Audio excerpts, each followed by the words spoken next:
Miss হবে না আপনার পছন্দের টিভি শো। দেখুন জি5 অ্যাপে একদম ফ্রি। হ্যালো, পুটি কোথায়? জবাব দিন। সে যেখানেই থাকুক, আপনারা তার নাগাল পাবেন না। আপনাদের পুটিকে কিডন্যাপ করা হয়েছে।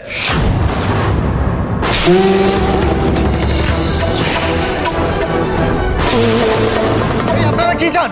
এই তো এতক্ষণে লাইনের কথাটা বলেছেন। কি চাই? হ্যাঁ, টাকা টাকা টাকা চাই, টাকা। 50 লাখ টাকা দেবেন আর আপনার মেয়েকে ফেরত পেয়ে যাবেন। 50 লাখ?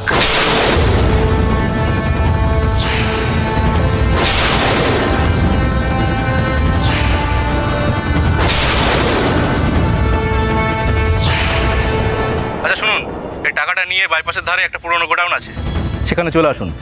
আর শুনুন, বেশি পায়তারা করে যদি পুলিশকে জানাতে যান না, তাহলে কিন্তু আপনার মেয়েকে আর ফেরত পাবেন না। আপনার মেয়ে বডি ফেরত যাবে দত্ত বাড়িতে, বুঝলেন?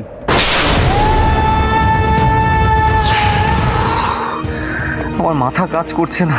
না, আমি না খালি ভাবছি যে কিডন্যাপাররা অত টাকা চাইছে, কোত্থেকে অত টাকা? মিচকা, এখন এসব কথা থাক না। আগে আমরা সবাই মিলে একটু কথা বলি, ডিসকাস করি, তারপর। মিসদা, তুই ভেঙে পড়িস না। দেখ, আমরা পুটিকে ঠিক খুঁজে বের করব। আচ্ছা বর্ষা, তুই আমাকে একটা কথা বলতো। পুটি তো তোর আর রুচিরার সঙ্গেই ছিল। ওরা তোদের চোখের সামনে থেকে পুটিকে নিয়ে চলে গেল, তোরা একবারও দেখলি না, টের পেলি না? বাইরের লোক এসে পুটিকে নিয়ে চলে গেল। এটা তুই কি বলছিস দাদা? আমরা তোকে দেখেই রাখছিলাম, আমাদের সাথেই তো ছিল পুটি। লাস্টে ওই সুইটি রেস করছিল, তখন তো সবার সামনে একসাথে সবাই তো ছিলাম। হ্যাঁ, সুইটি যখন অজ্ঞান হয়ে গেল তখন আমরা সবাই সুইটির কাছে গেলাম। তার আগে অবধি তো পুটি আমাদের কাছেই ছিল, তখনই শুধু চোখের আড়াল হয়েছে। ঠিক সেই সময়তেই ওই লাফিং ক্লাবের বুড়োগুলো পুটিকে কিডন্যাপ করে নিয়ে গেল।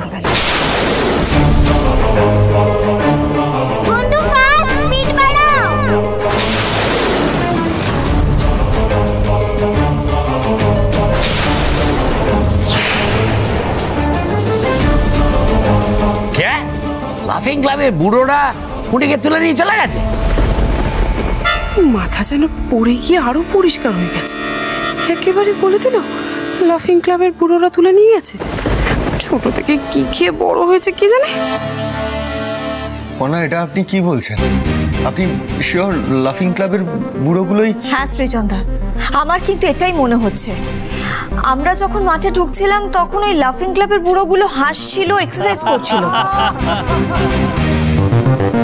আপনি ভেবে দেখুন, যখন আমরা পুটিকে খুঁজছিলাম, বা বলা ভালো যখন থেকে আমরা পুটিকে দেখতে পাচ্ছিলাম না, তখন থেকে কিন্তু ওই বুড়োগুলোকেও দেখা যায়নি।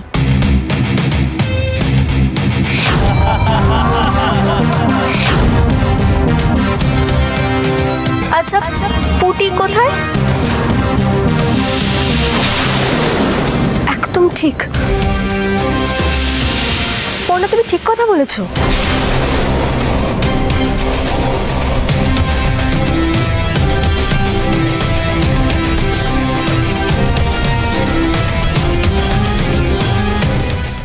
জি5 ডাউনলোড করুন আর সব এপিসোড দেখুন একদম ফ্রি।